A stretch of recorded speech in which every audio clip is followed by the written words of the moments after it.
Bà có rụtជំរាបសួរបងប្អូនរកតាមដានវីដេអូរបស់ខ្ញុំបាទថ្ងៃនេះខ្ញុំមានវីដេអូចែករំលែកពីប្រភេទមាន់ជុំផនឈាមនេះកូនប្រកាសបងប្អូនអូបងប្អូនញ៉ាំមកគ្របនេះស្កា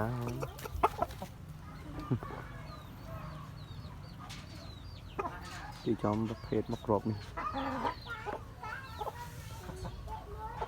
អូហ្មង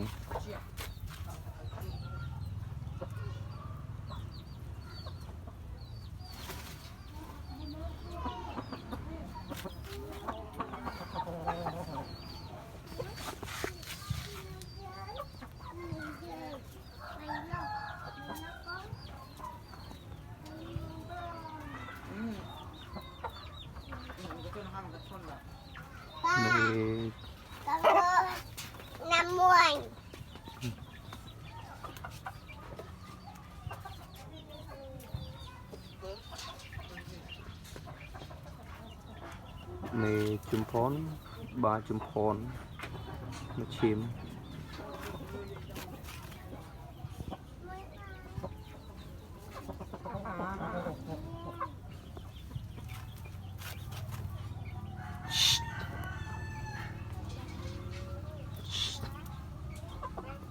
សារង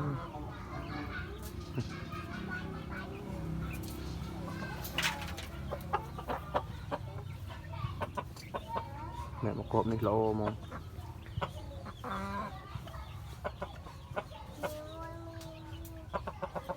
ចឹងអរគុណច្រើនបងប្អូនខ្ញុំអត់មានន័យច្រើនទេព្រោះមិនសូវជជែកនិយាយដូចគេចឹងបងប្អូនកុំភ្លេចចុច Subscribe កញ្ញារូបនឹងដើម្បីបានវីដេអូថ្មីៗរបស់ខ្ញុំបាទ